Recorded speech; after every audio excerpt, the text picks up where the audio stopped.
Michel, je voudrais pas vous faire un jour en rappelant que vous êtes journaliste. Vous avez été très longtemps journaliste au Monde avant de cofonder le site Mediapart. Et vous êtes écrivain, une trentaine d'ouvrages, je crois. Et notamment, vous avez écrit ce livre sur le cinéma de Costa Gavras, qui est édité au Seuil. Et en fait, je voulais du coup vous demander l'origine de ce projet de série, comment c'est né, et vous connaissiez aussi le co-écrivain de cette série, Yannick Le Goët.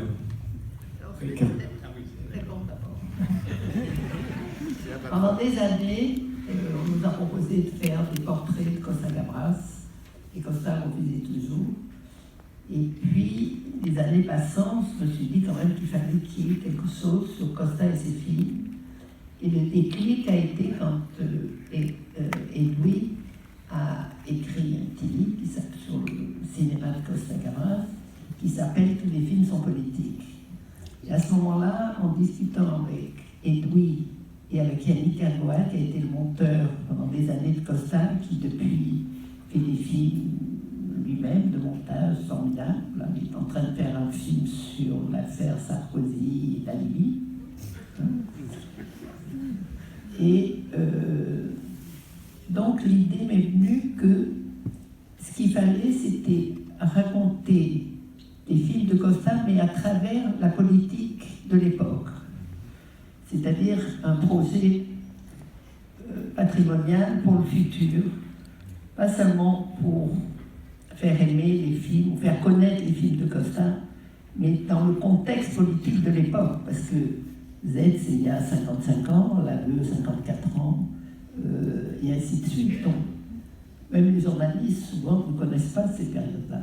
Donc, je pensais que c'était important que ça existe, et en plus, on avait la chance d'avoir quand même encore le metteur en scène, vivant, qui pouvait raconter, répondre aux questions des auteurs. Voilà comment c'est mis. Maintenant, je laisse la parole et... Non mais quelques mots. Comment dire, on vit une époque où on a un présent totalement omniprésent, comme un présent monstrueux, un présent monstre. La révolution technologique de toutes ces machines y contribue beaucoup. On est happé comme des lapins dans les phares. Et donc la démarche qui est là, et je vais revenir sur sa genèse, c'est au fond de nous rappeler que notre présent, il est toujours tissé de passé. Et que pour comprendre le présent, il faut maîtriser le passé. C'est une très très vieille histoire qui commence en Grèce. Dans le livre, je dis au fond, Costa est notre raconteur. Et au fond, le premier historien, Hérodote, c'est un raconteur. Raconter. Et raconter ce qui nous est arrivé, c'est pas faire un monument figé du passé, c'est un peu tout ce que vous avez entendu aujourd'hui et hier, c'est montrer un passé omniprésent, c'est montrer une présence du passé. Quant à la genèse, Costa l'a dit déjà et Michel l'a précisé, en fait, vraiment l'atelier, pourrait-on dire, de départ de tout ça, qui m'a amené en fait à écrire, c'est quand Michel a proposé que je fasse des entretiens qui étaient les bonus pour... il y a eu 2 coffrets pour les premiers films d'Arte, de Costa chez Arte, et le bonus en entretien vidéo. Et donc, on a commencé à avoir, comment dire, cet échange où se passait cette complicité. Et je voudrais dire, la complicité pour moi, c'est pas des mots inventés pour se faire plaisir, ce que je dis là. Pour moi, vraiment, je fais partie d'une génération qui a grandi avec le cinéma de Costa.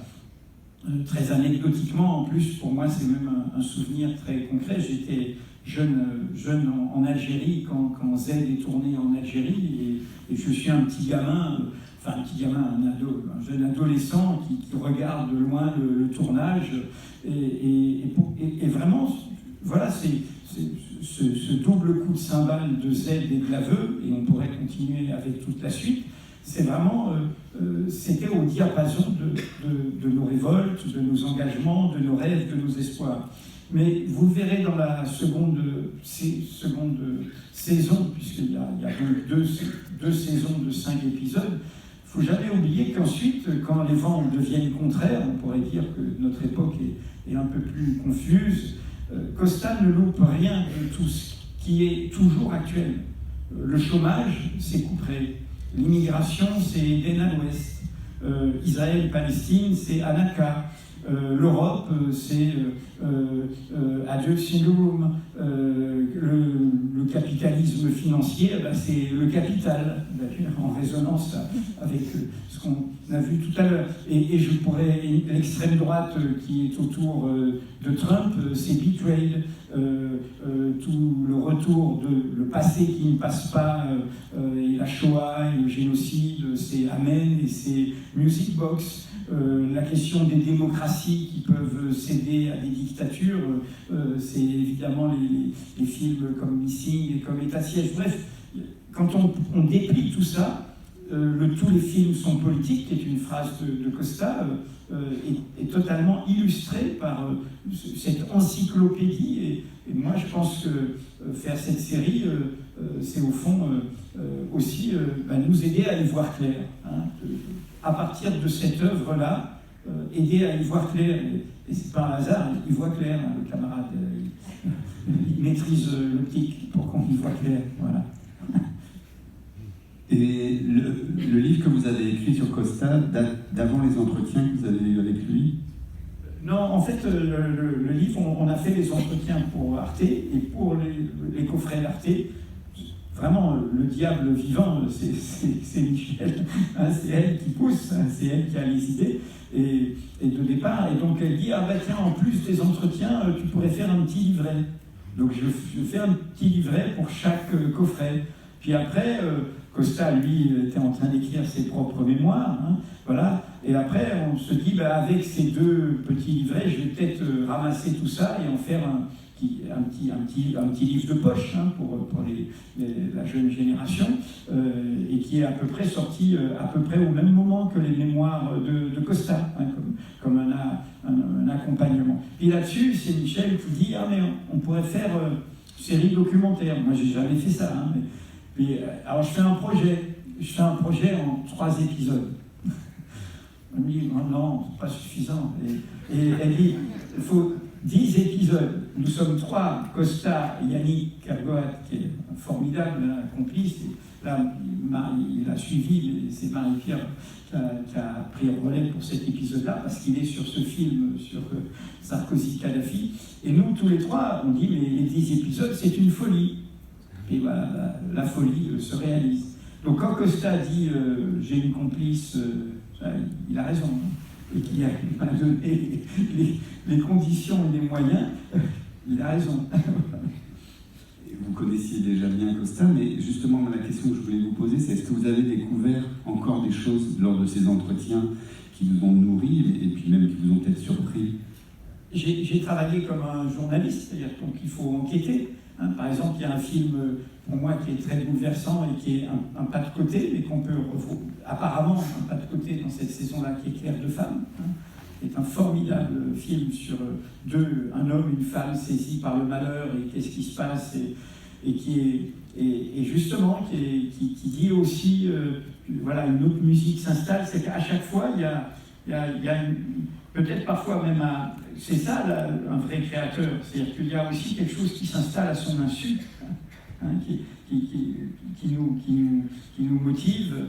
Voilà, donc, et puis après, il y a aussi, par exemple, c'est dans le livre, hein, tous les débats. Il faut se dire comment Costa a dû défendre. Il dit toujours, un film, c'est un spectacle. C'est un spectacle. On s'adresse au public. On doit bouger le public. Et c'est pour ça qu'on sort de ces films. Hein, c'est le malentendu de Z. Hein, vous savez que Z finit, c'est sinistre, hein, tout ce qu'ils ont gagné. Et en fait, on en sortait regonflé. On avait envie de se battre. Donc il arrivait et donc il y a ce côté, et il ne faut pas oublier que quand il y a le succès de Z et de l'aveu, ils doivent se battre par rapport à une partie de la critique. des cinéphiles qui disent « mais qu'est-ce que c'est que ce cinéma commercial ?» Comme si c'était de la démagogie, alors que c'est une exigence. Et combien de films où le réalisateur s'est fait plaisir, même quel que soit le talent, paraissent secondaires par rapport à ce souci du public. Ce qui, moi, me parle beaucoup quand on fait du journalisme, j'appelle ça la case lecteur. Est-ce qu'un article, on peut avoir toutes les meilleures idées et tous les meilleurs faits? Qu'est-ce que c'est qu'une accroche? Comment on accroche? Ça s'appelle l'accroche. Comment un bon article, c'est pas seulement la question de la taille, s'il est bien écrit, c'est comme un escalier qu'on a dévalé, puis on arrive à la chute, on ne s'est même pas rendu compte de la longueur. Bon, ces questions de comment on parle, émission, réception, et puis le côté, encore une fois, le spectacle, c'est fait par les émotions, par la sensibilité, on va nous mettre en mouvement, on va nous faire bouger. Et ça, c'est vraiment... Et puis je voudrais insister, parce que vous me demandiez ce que j'ai découvert, parce que je ne connaissais pas, et c'est pour ça que dans cet épisode-là, j'insiste beaucoup là-dessus, sur qu'est-ce que c'est que la cinémathèque. Alors là, c'est un souvenir d'enfance. Mon père a travaillé à l'Institut pédagogique national, et à l'époque, gamin, c'était le jeudi, les jours de classe, et jamais je descendais. Là, c'était au sous-sol la salle existe toujours, hein, elle est annexée par l'école normale supérieure. Petite parenthèse, ça s'appelle la salle Jules Ferry, c'est un drôle de truc. Et je dis juste, c'est vraiment ce que j'insiste, c'est le côté, les métiers. Là où il y a le dialogue, la conversation avec la personne qui interroge Simone Signoret, elle dit c'était un très bon assistant. Puis l'autre lui dit ben non, on peut faire des films comme ça. Puis là, avec humour, elle lui dit oui, il y en a peut-être, mais enfin. Et en fait, le métier de Costa, c'est ce que vous voyez quand même. Il y a un moment l'image du scénario tapé, hein, de compartimentueur, la préparation méticuleuse de tout avant. Et pour celles et ceux qui ont vu, on pourrait continuer sur le montage et tout ça, mais ceux qui ont vu hier Le Dernier Souffle, ce qui est dit à un moment sur la direction d'acteurs, Le Dernier Souffle, c'est un modèle de ça. Parce que c'est un film qui repose vraiment sur ce qui se joue entre le réalisateur et la pléiade d'acteurs. C'est un ballet d'acteurs, Le Dernier Souffle. Hein, c'est pas un immense dispositif technique, etc. Mais ça se joue dans le ballet d'acteurs. Et il obtient, je suis trop bavard, hein, mais il obtient, par exemple, moi je pense que les rôles les moins cabotins d'Yves Montand, c'est-à-dire d'un Yves Montand en retenue, d'un Yves Montand qui dans Z, il apparaît brièvement, mais il y a une très grande présence de Yves Montand de l'aveu.